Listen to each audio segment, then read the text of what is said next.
One day I just completely collapsed and I was put in the hospital and I was diagnosed with final stage breast cancer, metastasized breast cancer, which means it went throughout my system. So it left my breasts and went everywhere. I was really close to death at that point. I didn't know how to heal from cancer, but I found a way to heal myself from cancer.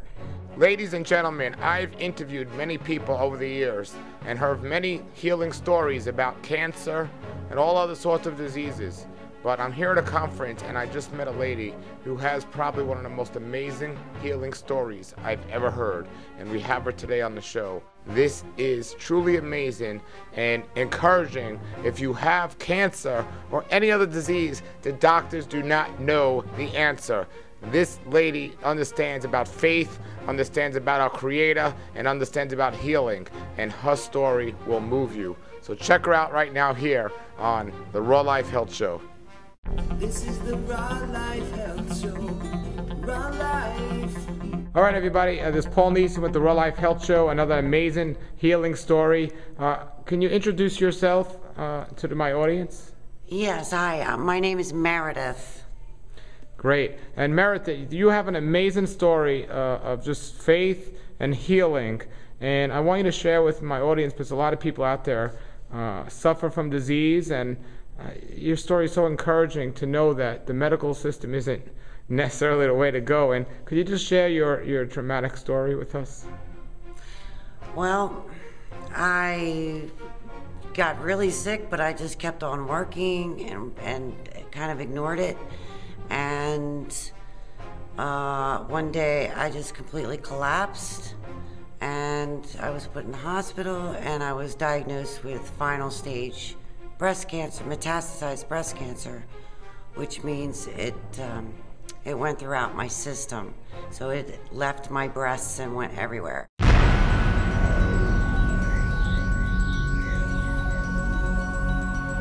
Now, up to this point, did you have any signs or anything? Did you know, or this was just a shock to hear about this?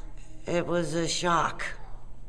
It was a shock. And then what happened from there? What did doctors tell you, and then what did you? Well, they put me in the hospital.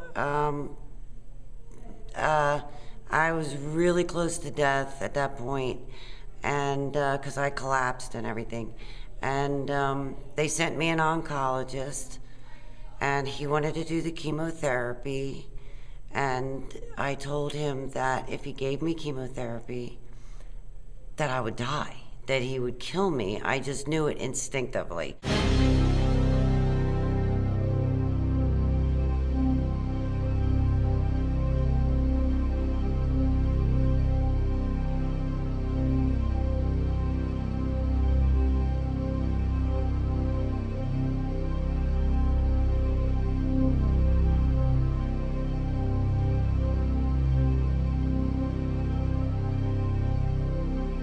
So I turned him down, and I didn't know how to heal from cancer, but I found a way to heal myself from cancer.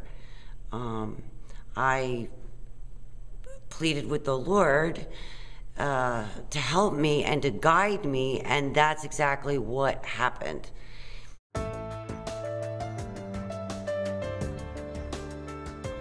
He guided me. I went on the internet and I just started researching natural ways to heal cancer. And I just started doing certain things that I felt that were right, because there were a lot of different things I could have done. And I started eating the raw foods. I started drinking clean water. I changed my diet completely. And slowly but surely, within 4-month time, I had brought I was going in monthly for blood tests after I left the hospital, to explain that. And I watched my blood levels go from 5 to 13, which is healthy. When they reached 13, I asked for a PET scan because I wanted to see if there was any cancer.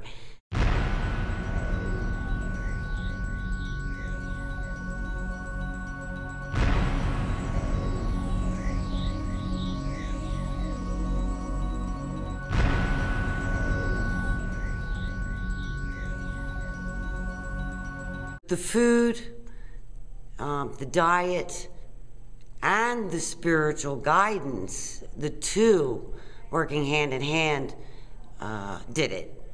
Because I had no clue as to how to heal cancer. I didn't know. So how did I do it?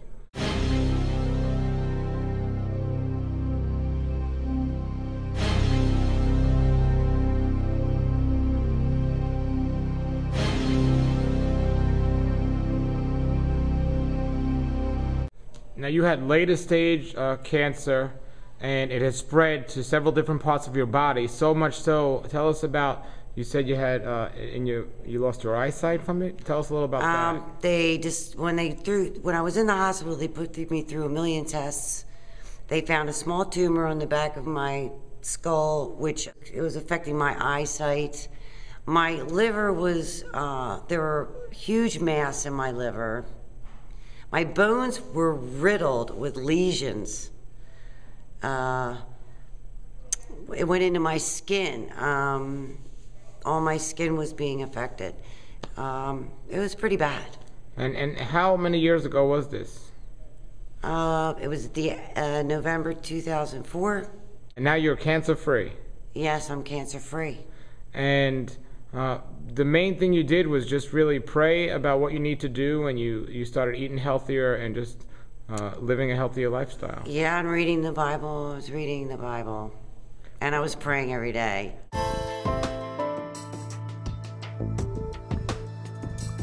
Now, did you do any chemo at all? No.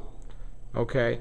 And as in terms of surgery, was that an option? Did the doctors want to do surgery? Yes. They wanted to take everything that was female out of me. They wanted to remove my breasts, my uterus, everything. And I said, you've got to be kidding me. There's absolutely no way I'm going to let you do that. I mean, no way. And what did they say? If they took that out of you, you would be fine? Or what did they tell you? They told me that that was the only thing that they could do to really get rid of the cancer. They told me that, and they also told me I did do a little bit of radiation for that tumor in the back of my neck because I needed my eyesight. I learned later that I could have probably reduced it myself, but I didn't know it at the time. And losing my eyesight was really, I wouldn't have been able to do anything, so I let them do that. And I was so sick at that point that I kind of got talked into it. But other than that, no, that's the only treatment I did. Now, at any point, did they give you a death sentence and tell you only have a certain amount of time to live? Yes. And what was that? If I did their treatments, if I did the chemo and the pills and all that, they gave me about 2 years. But I turned everything down, so they had no clue as to how long I had to live. And you were telling me you actually died twice. Yes. I worked all the way up to the point where I collapsed. I drove myself to the hospital because I knew it was horrible what I was feeling. I knew I was dying. They turned me away at the emergency room because I didn't have insurance. I told them how sick I was. They didn't want to hear it, So I started weeping and crying really, really bad. Got up off the gurney that they had me on without anybody noticing me and left.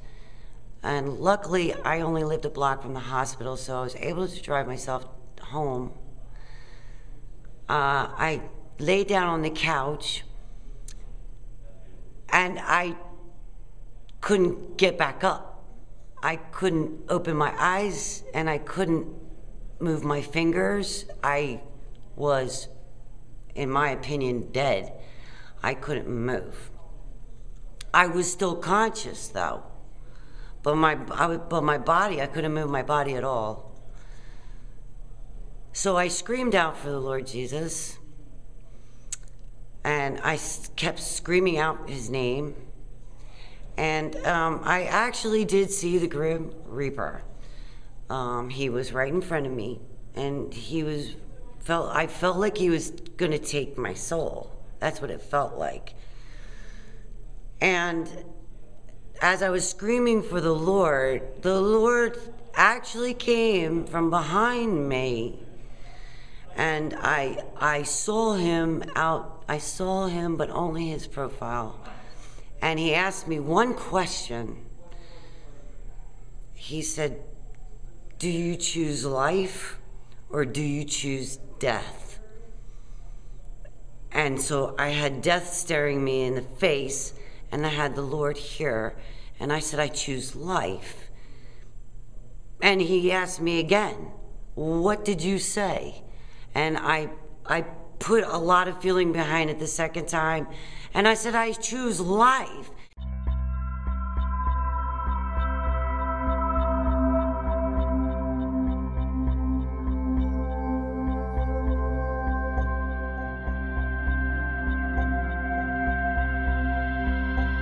And at that moment, I was able to get up off, I was able to move and open my eyes and move my lips. I couldn't even move my lips.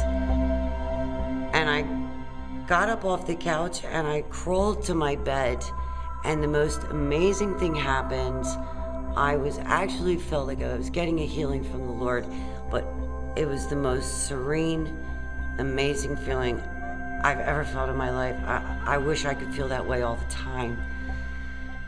It lasted for about 25 minutes, and I got up off my bed and I was fine. And I went back to work the next day. Wow. Wow. Wow.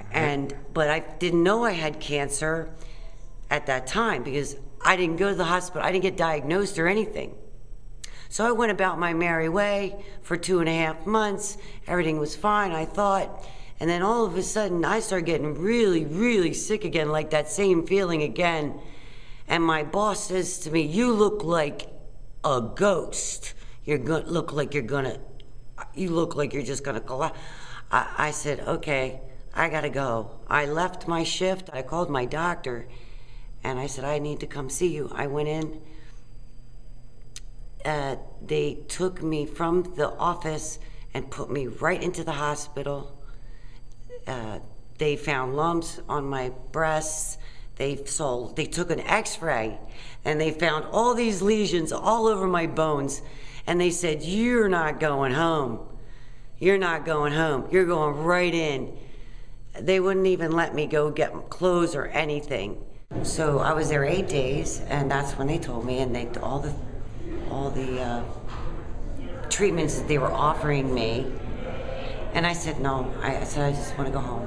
So I went home, and I started praying really strong. And I knew at that point I had to change my life. And I knew that that's why it came back on me. Jesus healed me once, and I didn't know if he was going to heal me a second time because I didn't change my life. And this is the most important part of this whole story, is that I knew that that's what it was, that why I got sick again.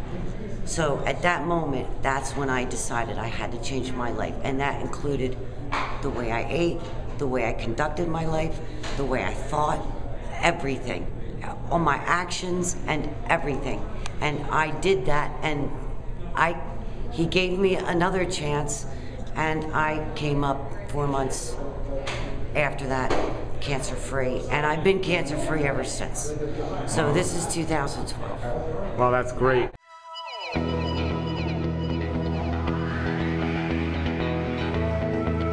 Because of what happened the first time, I knew why it happened the second time. I said, what did I not do?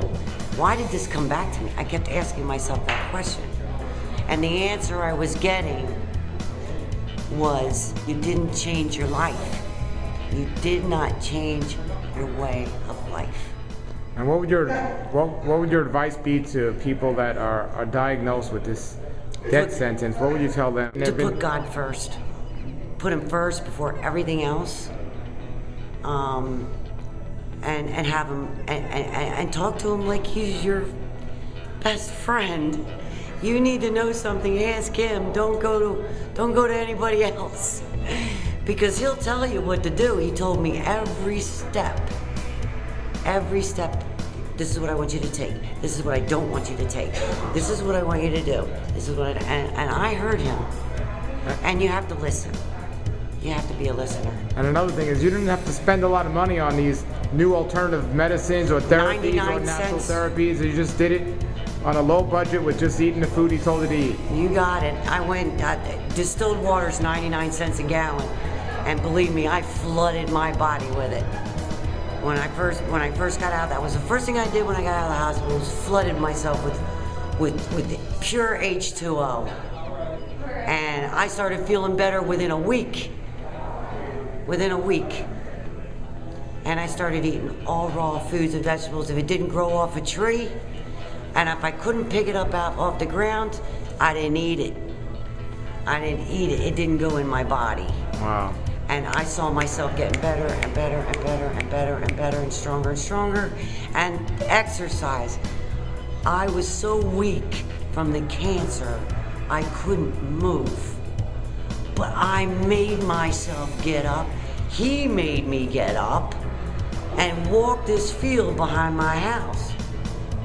And it took me an hour to walk. It was very difficult because I could hardly, my bones were riddled with lesions, but I was moving and I had to go up a hill. And I did it, and I did it every day, as much as I could. But to get my strength back, I had to get my strength back. And, you know, and I just stayed close to him, and he just told me what to do. I didn't listen to nobody. People try to tell me what to do. I said, I don't know. Wow. I got somebody to listen to. Well, that's great. Thank you so much for joining and sharing your story. Thank you. You're welcome. I hope this helps somebody out there. All right, everybody, there she was. I told you. I mean, I'm still, chills are going up my body because she has such an amazing story. And there are so many other people out there that have decided not to listen to the doctors and go on faith and listen to our Creator and have gotten healed. And put your comments below the video, everybody, and I pray that somebody will see this message. Please forward it to somebody you know that's suffering from cancer so they can be encouraged to understand there's always a future and always a hope. As it says in the scriptures, in Jeremiah 29:11, it says, I have plans for you, and they are not for disaster, but they are for a future and a hope. Ladies and gentlemen, what doctor's office are you going to walk into with stage 4 cancer and they're going to say there's a future and a hope? They're going to say, it's over, make your plans, you don't have enough time left. But no, our Creator says there's always a future and a hope. So I pray that this was encouraging to you. Please share it with others. Thanks for checking us out, and we'll see you again soon here on the Raw Life Health Show.